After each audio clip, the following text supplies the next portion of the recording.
Well, we are back talking about the value of a Canadian law degree and whether it's the ticket it once was. My next guest intimately knows the job market for lawyers. Warren Bongard is president and co-founder of ZSA Legal Recruitment, and we welcome him to Headline. Good to have you with us, Warren. Thank you, Howard. Thanks for coming in. So the question that I posed in the intro is the question I'll ask you. It was always viewed as a ticket to a prosperous life. Is it that now, or was that a myth? It never was a myth. I mean, 20 years ago when I graduated, my entire class, I would say, secured perfect employment almost as desired, graduating law school. That certainly isn't the picture today. What is the picture today? Well, as you know, it's been well reported. It's fairly grim. I mean, for newly minted lawyers, the law degree isn't what it used to be. It's a great education, don't get me wrong, and I think it's a terrific education on that basis. But securing employment as a newly minted lawyer without having those sort of top grades out of law school is really tough. So what do they do? The students who graduate and they don't have those grades, they can't go to Bay Street. What do they do? Well, you'll be shocked to hear this. There's actually a shortage of lawyers, and I'm not sure many people would agree with me. But in smaller communities, there is a huge demand for young lawyers to come in and inherit and take over these retiring practitioners in small towns. And unfortunately, I think the issue is they're saddled with such debt coming out of law school that it's pretty tough to make that commitment because the money's not there to help pay that back. They could be spending the next 20 years of their career paying back their debt, working in Kincardine or wherever that might be. So the kind of work they would get in that kind of town, taking over retirees, a retiring lawyer's practice would be what? Like local real estate deals, Exactly. wills, all that kind of stuff? Exactly. It's a general practice, and it's a going concern. Every small community needs lawyers. There's no question about it. And I hear from many on a daily basis that are looking to retire and trying to monetize their practice, and there's very little ways of doing it. And so trying to get young lawyers who are graduating to think alternatively, to think different way than they have in the past, it would be fantastic. I just don't know if there's a method to make that happen. So they're not interested in going those places? Most of them aren't. They're looking for Bay Street. They're looking for the big city compensation to A, help pay back the debt, but B, because they think it's more desirable. But now you see so many lawyers coming out and they're not practicing law. I'm a living example of having graduated over 20 years ago, and I don't practice law anymore. So what about what my previous guest was saying, the dean of the Osgoode Hall Law School, that there are all different aspects to law now, you know, the technology-based practices and so forth. Is that enough to sop up the new people out of the law schools for the big firms? I wish I could say yes. I don't think so. I think what's happening is that's taking over certainly some of the roles, but what the converse is that you see a reduction in M&A transaction work and corporate finance securities, which was sort of the mainstay for many of these law firms. A lot of these transactions have moved south, have reduced in numbers, and so while you're picking up privacy and all these new emerging practice areas, you see a drop in others at the same time. And more of a drop in others than you're getting from the new stuff? Absolutely. I think the law firms today are really trying to figure it out. And you talked about Heenan Blakey in your last session with Dean Sawson, and I don't believe there's another Heenan Blakey coming this year. I hope not. I just think it comes down to compensation and how law firms compensate their partners, because it's the only business, if you think about it, that takes money out of the till every single year to pay their lawyers.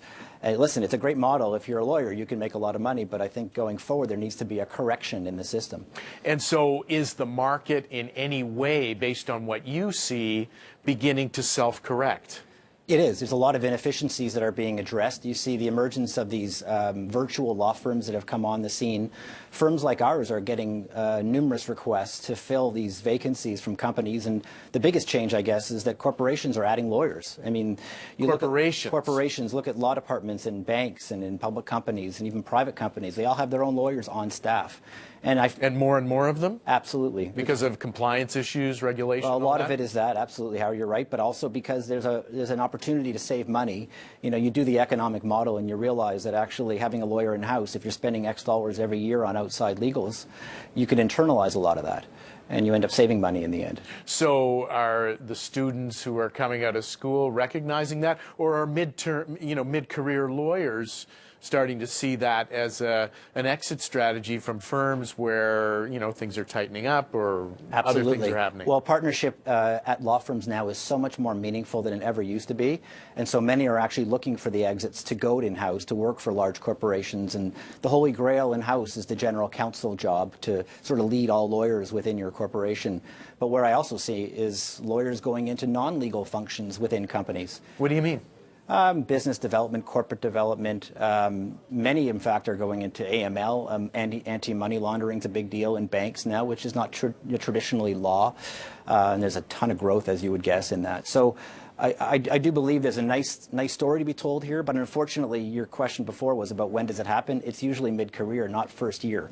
And so we still need to solve the issue of newly minted lawyers coming out and having very little experience. And our firm addresses those needs only for those that have experience, not for the ones that don't.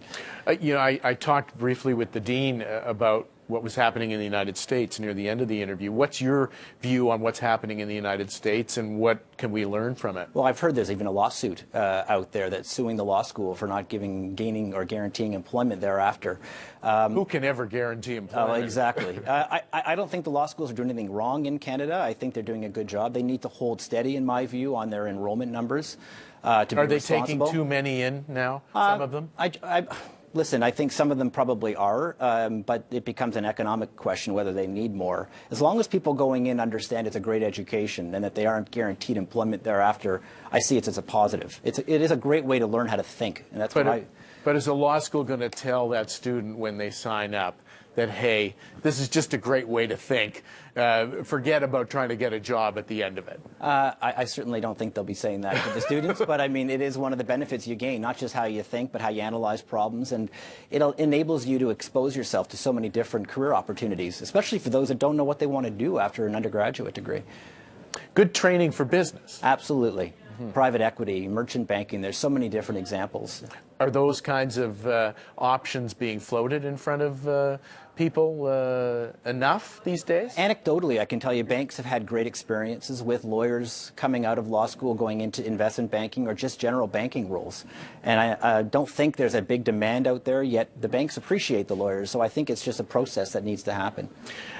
You know, given everything that we've talked about, how is your own business faring through all of this? You know, surprisingly well. I mean, we've had a high demand for, as I said before, for in-house counsel. So the corporations are keeping us very busy.